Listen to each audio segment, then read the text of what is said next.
Hello and welcome to another Star Citizen podcast. I am your beautiful, lovely host, BoredGamer, and I'm here with Zinnia. Say hello, Zinnia. Hello, Zinnia. I hope you're doing fine, Zin. What's new? What's going on? Oh, not much. Are you recovered from CitizenCon now? Yeah, I mean, I didn't really have anything to recover from. Well, I mean, it's relatively tiring, right? Like, it's late nights. It's hard partying. I mean, It may be for you. Yeah, well, I stayed in on the Saturday night with you and your partner, and we watched some comedy on Netflix, which is nice. It was nice. It's pretty chill. However, I've had a cold, which you might be able to hear. So I'm mostly recovered from that now, though a little bit tired. But there is so much CitizenCon stuff still to go through and to summarise and to do deep dives into and all that sort of stuff. And we'll be getting to that over the next few weeks. There's just tons, so we'll be plodding through that. Today, I wanted to talk about a mixture of stuff. I sort of wanted to get some of Zin's opinions on the very short-lived Galaxy drama, as well as Alpha 3.24.3 and sort of like the Intergalactic Aerospace Expo in general, which is coming later in November. A little tiny bit about Alpha 4.0, a bit about insurance. Anyway, Zin. Yes. What do you know of the Galaxy drama? I know what you told me and of what I read. Okay, that's perfect, because that is all you need to know. Just things that I tell you. Our perfectly accurate echo chamber. Just like everyone else, I get all my information from BoredGamer. No, that's fortunately, that's not true. The world would be a very dark place if that was correct. But yeah, so Galaxy drama, I've talked about this a couple of times. I'm very sorry if people are like, oh, who already know about this? I just sort of want to get Zin's opinions on it. And I saw some very strange arguments, and I want people to be able to feel and discuss and share and vent in any way they want with stuff like this. I say any way they want, as long as they're sort of like civil and reasonable. Some people, not civil or reasonable. What is the Galaxy drama? Very briefly, the Galaxy, the RSI Galaxy, is a capital size ship, and it's very modular. It's got big modules that you can change in the back so that it can do like refining or cargo hauling or whatever. So it's got some big modules, and they've got loads planned for it, or there's going to be loads in the future for it, but they haven't specifically said what. And a lot of people like the idea of the ship, and they're like, okay, yeah, it's got some cool modules already. So it's got a cargo module, a med bay module, and a refinery module. Those are the only three they've got in development. So, we don't know that for sure. Yeah. So it's those, and we know there's going to be a manufacturing one as well. That's the only other one they've that's another one they've confirmed, a manufacturing one. So that was that 2022? 2022, the Galaxy was announced, and I think at the first IAE. For sale, yeah. Yeah. Is it the IAE in 2022? So end of November 2022. Cool. Then, in 2023, at CitizenCon, Todd Pappy, who no longer works at CIG, said during the reveal of the base building, said the way you build large buildings is with the RSI Galaxy. That will have a module that will allow you to build large bases. Zin, just that being said on stage, do you believe that is the RSI Galaxy being advertised with a base building module? No. What? So that's different, because I do feel it is, but why not? I don't think it's being advertised. Well, they're saying that it's going to have it. Yes, that's not advertising. It is though. Wow. Okay. That's some. Okay, and this is a good segue, because this is a huge amount of the arguments online are just semantics like this. Like what me and Sin are going to go, it's not advertised as that. No, you should know that whenever they have a concept ship, that they can always change. Oh, Star Citizen's an alpha, it can always change. Well, no, advertising means this, so they definitely advertised it, and they said they were going to have it like this. So most of the arguments here, maybe not most, but a lot of them are semantics. Because I suppose it doesn't really matter, does it, whether that's considered advertising, is it? Because originally wasn't going to have a building module. CitizenCon, they said it would be getting a building module, and this is only relevant because at 2024's CitizenCon, they didn't mention the Galaxy when they were doing base building, and people were like, why is the Galaxy missing? Why you're talking about the Starlancer build, this new ship, being able to do large base building. But the Galaxy is missing. Some people asked about this, and the beautiful and handsome John Crew basically said, well, let me actually read his words, what he originally said. There's no current plans to have a base building module for the Galaxy. That doesn't mean there never will be, but there is nothing concepted, planned, or in production at the moment. The Starlancer build will be the ship that you can build large structures with when base building is available in-game. The only confirmed additional module for the Galaxy is the manufacturing module. That caused a lot of fire in the community. Yep. So what do you think of that so far, Sim? Do you think it's reasonable for that to cause fire in the community? Do you like what CIG literally have gone against their word? That's not what they originally said. I can understand why people are getting upset. I personally, because this is the thing, is basically 2023, Todd Pappy said this thing, and then everybody went, oh, I'm going to go buy Galaxy because it does base building and other things that I'm interested in. Yeah. I would go and look at the Galaxy page and go, oh, it doesn't say anything about base building. Well, I'm going to hold off until it actually said something about base building. But that's what I would do. That's fine. I can see that. So I would have taken CIG at their word at CitizenCon 2023 and just gone, cool, yeah, it's going to have a base building module in the future. But I probably wouldn't have bought it until it had the base building module because I want to know how much that's going to be. Yeah. Right? But from that statement, basically, it looked like there might not ever be a large base building module for the Galaxy, and it had effectively been replaced by the Starlancer build. Yeah. It does sound a bit like that, and I don't think this has been edited, but he does say that doesn't mean there never will be. Yep. But there's nothing concepted. Do you know why he said that? Because it doesn't mean there never will be. Yeah, and he's smart, and he's relatively great at his job, and he went, look, the current plan is to have the Starlancer build as the large ship. That's where we're going at the moment. Yeah. That's basically what he was saying.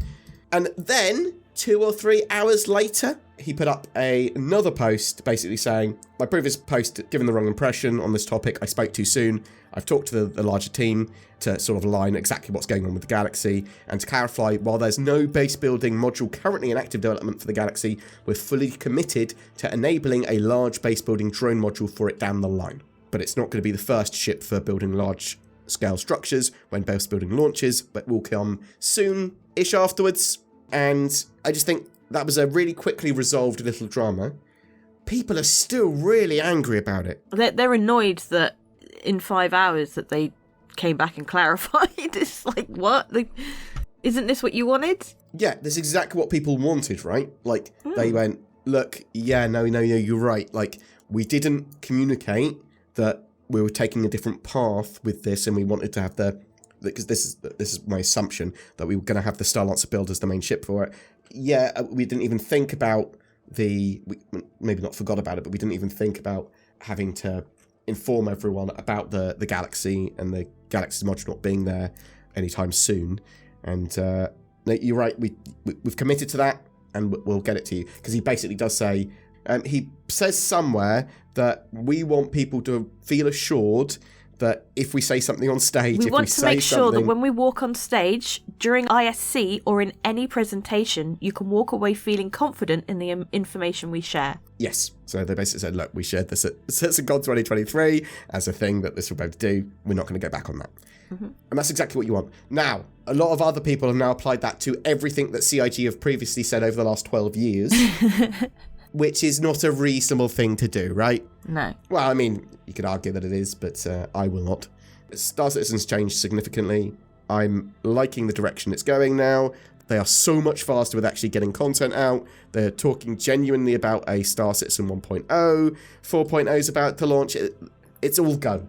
And I just thought it was weird. There's so many arguments about this still, about like, oh, this is the worst thing that's ever happened. CIG again marketing, oh, they scammed you because they knew they weren't going to produce a base building module for this ship, and they got you to buy it anyway. They never sold a base building module for the Galaxy. But I'm not saying that makes it right. Them saying, yeah, it's going to have it, then going, oh, that's not the plan anymore, or not the current plan, or we're not currently developing that.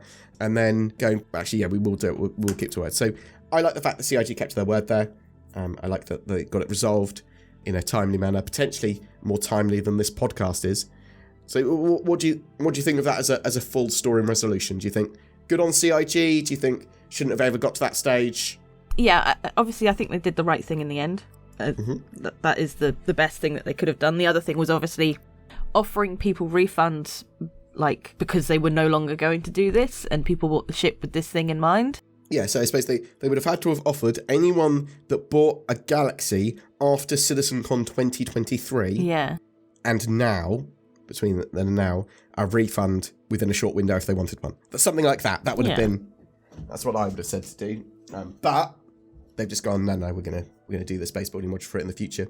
Obviously, again, if it could have been avoided, it should have been avoided. But people, they're just human. People forget. They might have just overlooked it. They might have thought that things were clear, but obviously not. Definitely wasn't clear, but I just think it is a relatively small oversight. But that's the thing. Like you say, it's definitely not clear, but like to them, they can't see it from our point of view because they have all the information.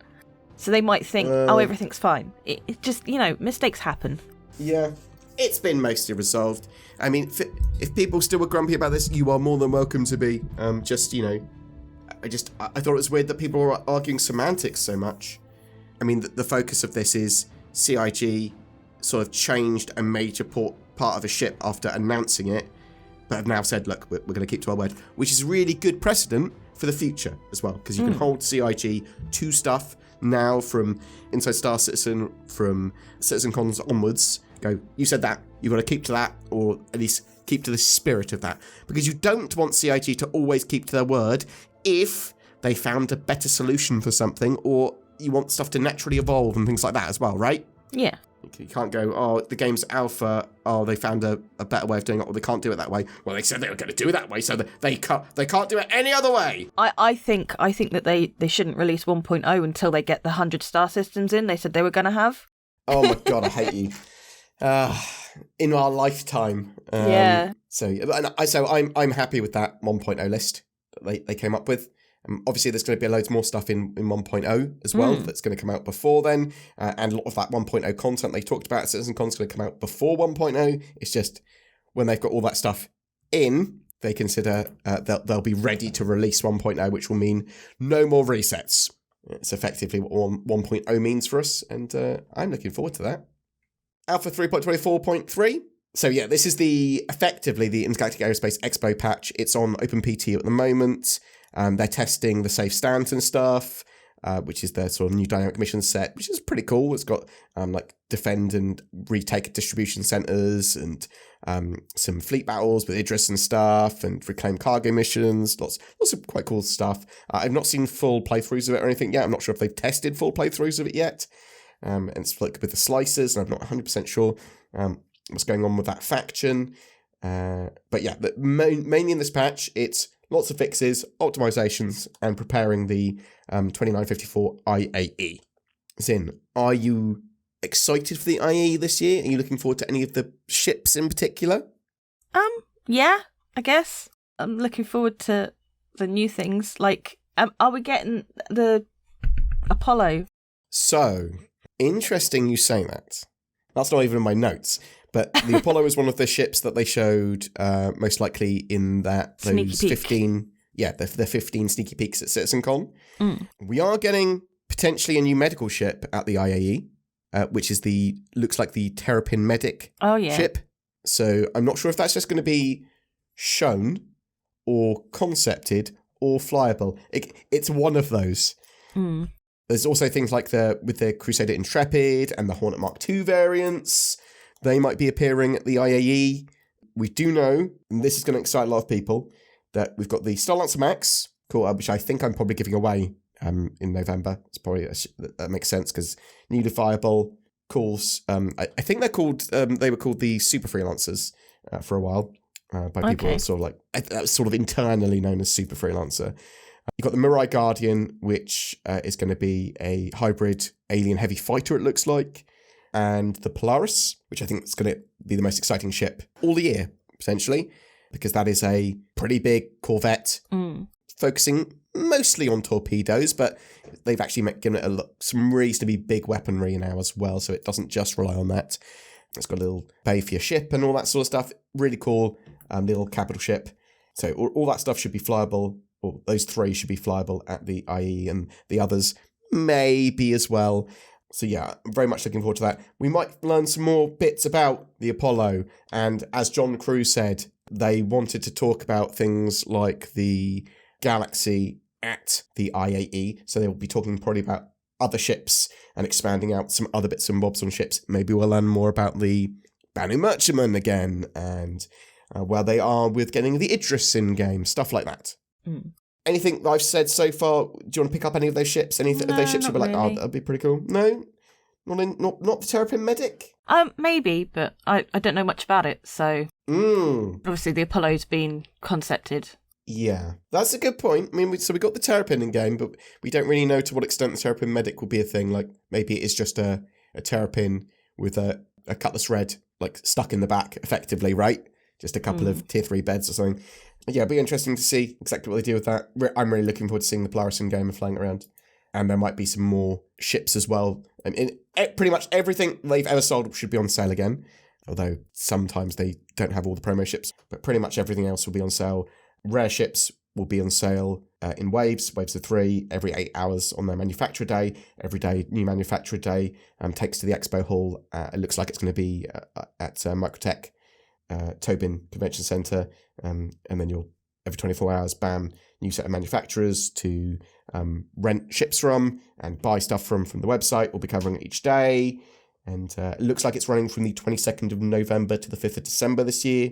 I've sent you a little pictures in of the Next Frontier teaser for it.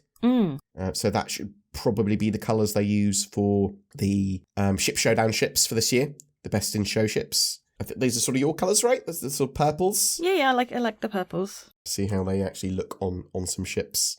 Do you think they're going to be selling the base building ships they announced at CitizenCon but haven't yet sold? So the Star Lancer build, potentially the little cart, things like that, or the CSV FM. Do you think those will be on sale or not? Maybe. I mean, if it is the Next Frontier, then you'd assume that would be like Frontier lifestyle, base building, stuff like that. That's a good point, because obviously they're talking about like Pyro and Nyx and ships that for exploration, but also base building. That sort of makes sense, right? Yeah.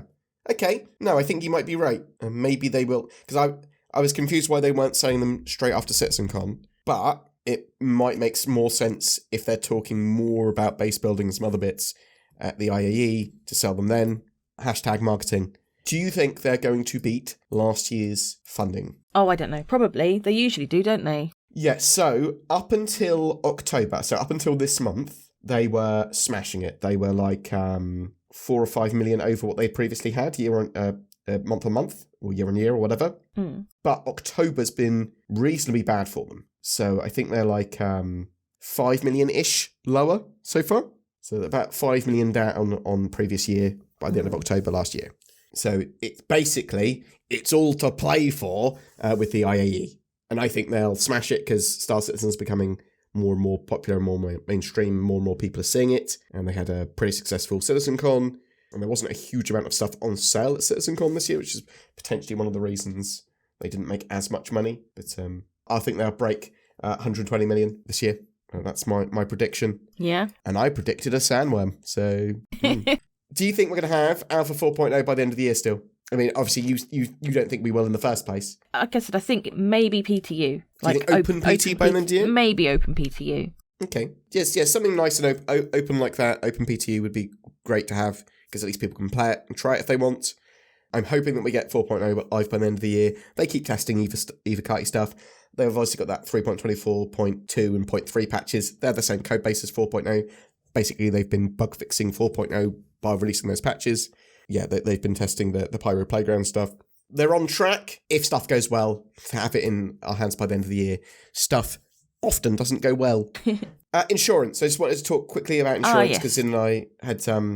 We'd talked about this and made a video about it before, but you didn't see me talking to Zin about it. So what do you think about the insurance system that they've got planned? I think it's good. I think it's a good way of doing it. I think they've achieved a good plan. Yeah. Because it's not implemented they've outlined yet. It pretty well, right? Yeah. So they basically went, as part of Death of a Spaceman and as part of Loss and everything, we want ships and insurance to matter. We want you to, if you lose your ship, it to be a big deal to a degree. And we also want insurance and taxes and things to help drive the economy. If you lose your ship and you haven't got any insurance, you've lost your ship. See you later, goodbye. If you've bought your ship with real money, then you could still somehow reclaim it. What we're reckoning it's going to be quite a lot of in-game funds, right, to reclaim your ship that you've lost by that means. There was not much information given on that. They just said a fee. Yes. I think a reasonable fee is 75% of the value of the ship. You pay that, you get it back, whatever. So it's basically you've got a level of statutory insurance, and that lines up with what a concierge customer service operator had said many years ago about it. There are 3 levels of insurance, and insurance pays out UEC if you lose your ship and you claim it. So level 1 pays out just for the base hull of the ship, as if you just bought it from the shipyard, whatever. Level 2 is also your components. Level 3 is also decorations, and potentially other customizations as well, but decorations is what CIG said. Mm-hmm. You get paid to UEC, we're assuming it's the current value of it or something? Well, they said specifically for the hull it would be due to wear and tear. Oh, okay. So obviously if you've had it for a while and it's banged up or whatever, then you wouldn't get the full price back. Oh, I did not see that. That's good that you're here. You're welcome. Okay, so that sort of makes sense, right? So then there's warranty, and a warranty can, if you've got transferable warranties, they can be applied to a ship's hull. Lifetime insurance ships have a warranty and level 1 insurance. Mm-hmm. Basically, if you've got a warranty on a ship, they're worthless without insurance. But if you've got insurance and a warranty, then instead of getting UEC, you get the ship back. Mm-hmm. That comes with a timer. With larger ships, that could be potentially weeks. With like a capital ship with a load of components or custom components, whatever. I really like that system. And I think that's a great insurance system. Makes sense. Mm-hmm. I'm interested if the level 3 insurance basically just return it with a warranty, just returns your ship as it was. Like, are there other customizations that aren't decorations, that aren't components, that's also included in that? And is there a way to insure your cargo? Yes, I think there will be, but they've not said anything, so... Yeah, like mission insurance or something. That'd be interesting to see. There were a load of big questions answered at CitizenCon, and I know some of the stuff I'm going over again and again and talking about in different ways, but they are super important to talk about. And as Zin sort of identified there's some stuff that I was not aware of, like with the insurance payouts. And this stuff might evolve somewhat. It's not potentially precisely what they said here. It might evolve a little bit, might go, actually, this is more sensible. So sort of bear that in mind. CitizenCon stuff, other than that, I am going to be doing a video on a big Squadron 42 update. I need to rewatch that CitizenCon Squadron 42 demo. Because I've not actually seen the ending of it. Oh, yeah. No, I haven't watched the end of it yet. Because at CitizenCon, it's sort of Gillian Anderson decided that she was going to do air guns rather than hold a real gun and then float around teleporting through time. And that caused the end to sort of glitch out. I don't think they could progress, could they? They could not progress. So Rich Tyrier had to run off back to the studio and record that, which is the one that most people have seen, his re-recorded one, without the crashes and basically with the extended ending. Really looking forward to that. Yeah, that's all I really wanted to talk about. Intergalactic Aerospace Expo coming at the end of November. That should be pretty exciting. CIG, I think they handled that Galaxy drama really well. You might not, and you're more than welcome to express yourself as long as you know it's in a non-aggressive way, I suppose. I think John Crew... So let me just ask you this then. Do you think John Crew, he was like putting himself in the way of bullets and sort of putting himself out there knowing that the community was going to be grumpy? Or do you think... What do you think about that sort of stuff? I just think it was miscommunication. Yeah, I really like devs coming out and talking about stuff, even if they get it wrong or need to be corrected or whatever, because you don't want to be in a situation where the devs can't talk and they aren't as open with us. Good on John Crew for doing that and getting it sorted so quickly. Anyway, tell us what you think in the comments below. I'm really interested to know what you think. Did you have a great October? Did you have a great CitizenCon? Are you thinking 4.0 is going to be out by the end of the year or not? Are you angry about the Intergalactic Aerospace Expo? I don't know, or the Galaxy drama or something. Tell us in the comments below. Say goodbye, Zin. Goodbye, Zin. Bye. Listen to Potato about NordVPN. A very long time ago, in a galaxy far, far away, CIG had taken over the development of NordVPN. And at NordicismCon, the yearly Nord Fan Fest, they were releasing their first game, Squadron Nordy 2. It's amazing, and it would truly revolutionize the FPS industry. Then I woke up and realised that NordVPN is already great and released, and it doesn't need an FPS module, it's a VPN. And you should get it now, links below, discount. Helps channel, read bullet points. Every month we have a ship giveaway. For October, it's for a Drake Corsair with a game package and lifetime insurance. All you have to do to be in for a chance of winning that lovely Star Citizen access and ship that can be used for exploration, but it's also this cool little multi-role, multi-crew ship. You just need a comment on any of our videos made during October. That will go into the hat. It's not a hat, it's a spreadsheet. It goes into that, and then a random person is chosen. With the addition of Alpha 4.0 and Pyro, there's going to be tons more to see and explore. The Corsair is perfect for that. Good luck. Please consider supporting the channel as well. We've got the join button under our videos that will make you a channel member. That goes a long way in supporting the channel, as does becoming a Patreon. It's pretty much the same thing, but for different mediums. You can also like, comment, share, or sub, things like that. That all helps with the channel hugely. Thank you so much for your support and watching, and I hope you have a great October.